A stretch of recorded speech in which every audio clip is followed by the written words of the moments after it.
আসসালামু আলাইকুম বন্ধুরা, সৌদি আরবে এমন একটি শহর তৈরি হতে চলেছে যা দেখতে প্রায় সায়েন্স ফিকশন হলিউড সিনেমার অংশের মতো, যা বাস্তবে রূপান্তরিত করা হচ্ছে, যার নাম দ্য নিয়ম স্মার্ট সিটি।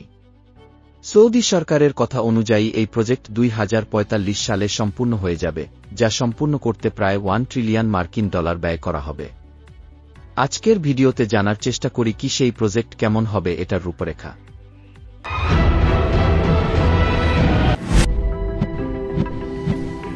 বন্ধুরা, সৌদি আরবের কথা বলা হলে প্রথমেই যে জিনিসটি মনে আসে তা হল মরুভূমি এবং তেল, যদিও এটা সত্য যে দেশের বেশিরভাগ অংশ মরুভূমি। সৌদি আরবে আপনি একটি সাধারণ মরুভূমির অধিক তাপমাত্রা দেখতে পাবেন, যেখানে দিনের তাপমাত্রা 45 ডিগ্রি সেলসিয়াস পর্যন্ত যেতে পারে এবং রাতে খুব ঠান্ডা থাকে। কিন্তু এর বাইরে সৌদি আরব ভৌগোলিকভাবে একটি অত্যন্ত বৈচিত্র্যময় দেশ। এখানে আপনি অসংখ্য মরুভূমি, পাহাড় এবং অনেক আগ্নেয়গিরিও দেখতে পাবেন। অর্থনৈতিকভাবে সৌদি আরব হল মধ্যপ্রাচ্যের 18তম বৃহত্তম অর্থনীতির দেশ, কিন্তু সত্য হল এই অর্থনীতি বেশিরভাগই তেলের উপর নির্ভরশীল। এর প্রধান রপ্তানি হল পেট্রোলিয়াম, এবং সৌদি আরব বিশ্বের বৃহত্তম পেট্রোলিয়াম রপ্তানিকারক দেশ। কিন্তু যেহেতু বিশ্বের বিভিন্ন দেশ তেলের উপর তাদের নির্ভরতা শেষ করতে চায়, তাই সৌদি আরব তার অর্থনীতির বৈচিত্র্য আনতে খুব আগ্রহী। মধ্যপ্রাচ্য অঞ্চলের অন্যান্য অনেক দেশের মতো দুবাইতেও তেলের উপর নির্ভরতা শেষ করার চেষ্টা করেছে, এই কারণেই দুবাই এত বড় পর্যটন কেন্দ্র হয়ে ওঠার চেষ্টা করছে।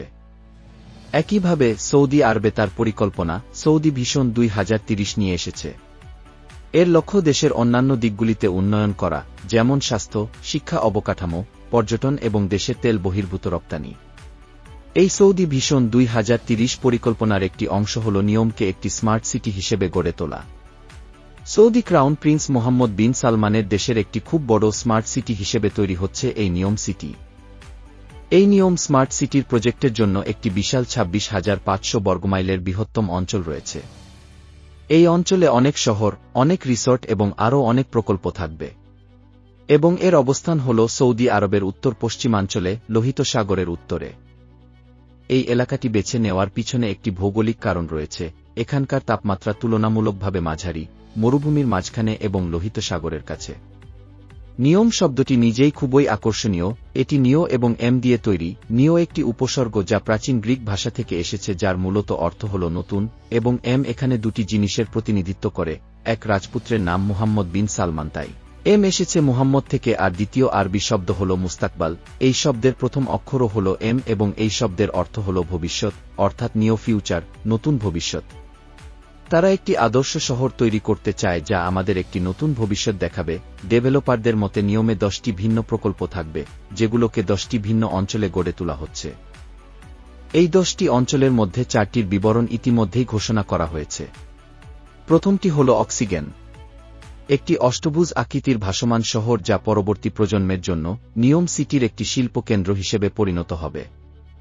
দ্বিতীয়টি হল ট্রোজেনা, যা আরব উপদ্বীপের মধ্যে প্রথম এবং প্রধান আউটডোর স্কিইং ডেস্টিনেশন হবে আরাবিয়ান পেনেনসুলার। খুব শীঘ্রই এর উদ্বোধন হবে বলে জানা গেছে।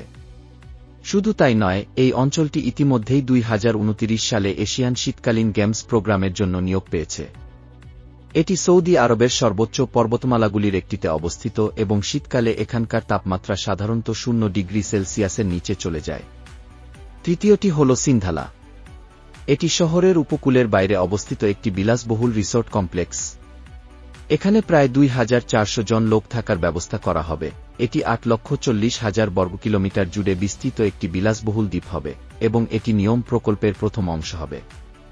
তারপর আসে আমাদের নিয়ম প্রকল্পের চতুর্থ এবং সবচেয়ে গুরুত্বপূর্ণ অংশ। এই অংশটির নাম হল দ্য লাইন। এটি ঘোষণা হওয়ার পর অনেকের সন্দেহ ছিল যে এটি তৈরি হবে নাকি এটি কেবল একটি কল্পনা, কিন্তু এর নির্মাণ কাজ ইতিমধ্যেই চলমান রয়েছে। যদিও এটা একটা বিরাট সন্দেহ যে এই ধরনের ফিউচারিস্টিক প্রজেক্ট তৈরি করার জন্য যে প্রযুক্তি দরকার তা বর্তমান পৃথিবীতে আছে কিনা। কারণে এই প্রকল্পের সবচেয়ে গুরুত্বপূর্ণ বিষয় হল এর নকশা। এটা 170 কিলোমিটার দীর্ঘ একটি লাইন হবে। এই পুরো শহরটি 500 মিটার উঁচু গ্লাসের তৈরি 2টা দেয়ালের মাঝখানে অবস্থিত হবে, এমন ভবন যা একটি লাইনের আকারে রৈখিক হবে, এবং একটি আয়না বাইরের দিকে মুখ করে থাকবে। এই শহরটিকে কেন একটি লাইনে তৈরি করা হবে? যাতে এর চারপাশের প্রাকৃতিক ভূদৃশ্য থেকে যতটা সম্ভব কম ক্ষতিগ্রস্ত হয়, এমন একটি শহর যেখানে হাজার হাজার মানুষ বসবাস করতে এবং কাজ করতে পারে, এবং এগুলি বাইরের পরিবেশ থেকে বিচ্ছিন্ন করা হয় যেমন জিরো কার্বন, যাতে বাইরের পরিবেশে এর কোনো ক্ষতি না হয়। লাইন প্রকল্প 2টা গ্লাসের তৈরি দেয়ালের মাঝখানের প্রস্থ হবে মাত্র 200 মিটার।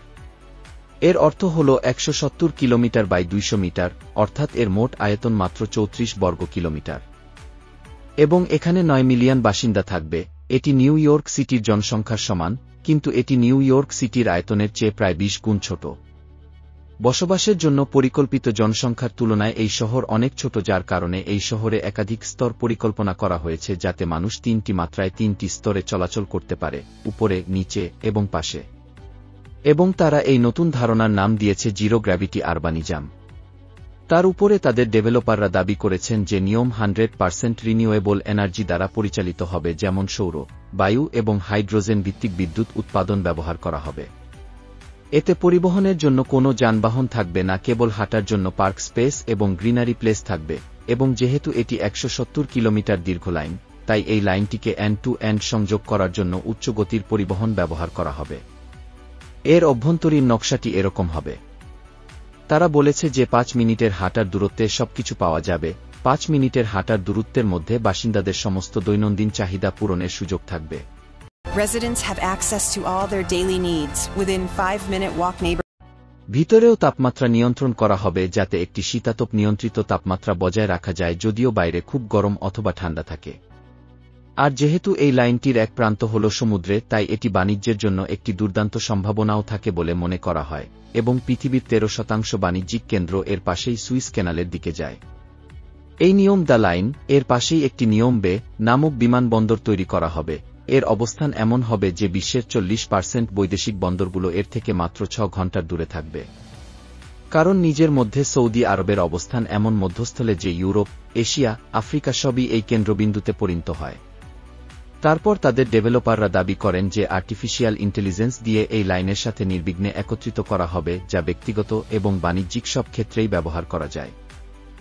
এই দ্য লাইন এর ভিতর চারিদিকে সিসিটিভি ক্যামেরা দিয়ে সেবা প্রদানের জন্য সিস্টেম তৈরি করা হবে। এই স্মার্ট সিটিতে আপনি যেখানেই যান, যেখানেই ভ্রমণ করুন না কেন, আপনাকে সিসিটিভি ক্যামেরা দিয়ে ট্র্যাক করা হবে। এই দ্য লাইন প্রকল্পের প্রথম বড় সমস্যা হল এর প্রযুক্তি। যদি আপনি বাস্তবে লাইনের মতো একটি প্রকল্প তৈরি করতে চান, তাহলে এখানে এমন অনেক প্রযুক্তি ব্যবহার করা হবে যা বাস্তবে বিদ্যমান নেই। উদাহরণস্বরূপ, তাদের পরিবহন ব্যবস্থা। তাদের ডেভেলপাররা বলেছেন যে একটি উচ্চ গতির পরিবহন নেটওয়ার্ক থাকবে, কিন্তু এখানে উল্লেখ করা হয়নি যে এটি ট্রেন বা মেট্রো না কি ধরনের পরিবহন থাকবে। কিন্তু তারা বলেছেন যে এই 170 কিলোমিটার লাইনে এক প্রান্ত থেকে অন্য প্রান্তে পৌঁছাতে মাত্র 20 মিনিট সময় লাগবে। The line's infrastructure makes it possible to travel end to end in 20 minutes. কথা হলো, এই লাইনের অবকাঠামো 20 মিনিটের মধ্যে এক প্রান্ত থেকে অন্য প্রান্তে ভ্রমণ করা যদি সম্ভব হয়, তাহলে এর অর্থ হল এর ভ্রমণের গতি 500 কিলোমিটারের বেশি হবে। কিন্তু বন্ধুরা, আজ একমাত্র উড়োজাহাজ ছাড়া এমন কোনো প্রযুক্তি নেই যা আমাদের এত দ্রুত গতি দিতে পারে। বর্তমানে বিশ্বের দ্রুততম ট্রেন হল সাংহাইয়ের ম্যাগলেভ ট্রেন, যার সর্বোচ্চ গতি প্রায় 430 কিলোমিটার প্রতি ঘন্টা। এটা সত্য যে 2015 সালে একটি জাপানি ম্যাগলেভ ট্রেন সর্বোচ্চ গতির রেকর্ড ভেঙেছিল। একটি পরীক্ষামূলক অভিযানে 603 কিলোমিটার প্রতি ঘন্টা গতি অর্জন করা হয়েছিল, কিন্তু এটি ছিল একটি পরীক্ষামূলক অভিযান। নিয়মিত অভিযানে আমরা 430 কিলোমিটার প্রতি ঘন্টার বেশি গতিতে এখনও পৌঁছাতে পারিনি। তাই নিয়ম দ্য লাইন প্রকল্পে কি পরিবহন ব্যবহার হবে তা এখনও রহস্যময়। দ্য লাইন এর পরের সমস্যা হল, এখন পর্যন্ত কেউ 500 মিটার উঁচু আয়না তৈরি করতে পারেনি। তাত্ত্বিকভাবে এটা সম্ভব, কিন্তু বাস্তবে কেউ জানে না এত উঁচু আয়না তৈরি করতে কি কি চ্যালেঞ্জ আসবে। বিশেষ করে যদি তারা একদিকে 170 কিলোমিটার যায়, তাহলে এখানেও কি কি সমস্যা হবে তাও কোনো স্পষ্ট নয়। একইভাবে এই প্রকল্পে এমন অনেক কিছু আছে যা আগে কখনো করা হয়নি। কার্যকরীভাবে এটি সম্ভব হবে কিনা তাও কেউ জানে না। তৃতীয় সমস্যা হল দ্য লাইন এর নকশা। এটা ঠিক যে এতে অনেক জায়গা অবশিষ্ট থাকবে, কিন্তু অনেক দিক থেকে অদক্ষতাও বৃদ্ধি পাবে। উদাহরণস্বরূপ, পরিবহন ব্যবস্থায় যদি পুরো শহরটি একটি সরল রেখায় বাস করে এবং এখান থেকে সেখানে যাওয়ার জন্য শুধুমাত্র একটি পরিবহন পথ থাকে, তবে এই শহরে বসবাসকারী প্রায় 9 মিলিয়ন মানুষ সবাই এই একটি যানবাহন এর উপর নির্ভরশীল হবে। এর মানে হল যে যদি এই 170 কিলোমিটার রুটে কোনো সমস্যা হয়, তাহলে পুরো শহরের পরিবহন বিলম্বিত হবে। এই ধরনের নকশার জন্য এই ধরনের ব্যর্থতার একটি বিন্দু খুবই বিপজ্জনক হতে পারে। তারপরেও ধরে নিলাম যদি এই সমস্ত বিভিন্ন চ্যালেঞ্জ কাটিয়ে ওঠাও যায়। এখানে শেষ প্রশ্নটি উঠবে, তাহলে মানুষ কি এখানে থাকতে চাইবে? কল্পনা করুন একটি শহরে যেখানে আপনি বাইরের পরিবেশ থেকে সম্পূর্ণ বিচ্ছিন্ন, আপনি সবসময় একটা কৃত্রিম ভবনের মতো পরিবেশে বাস করবেন। খোলা বাতাস উপভোগ করার জন্য বাইরে কিছুই নেই, আপনার উপর ক্যামেরা দ্বারা সরকারের ক্রমাগত নজরদারি রাখা হবে। এমন শহর বসবাসের জন্য কেমন হবে তা এখনও রহস্যময়। যদি ভিডিওটি ভালো লাগে তবে অবশ্যই সাবস্ক্রাইব করবেন এবং লাইক দিয়ে সাথে থাকবেন। সবাইকে ধন্যবাদ।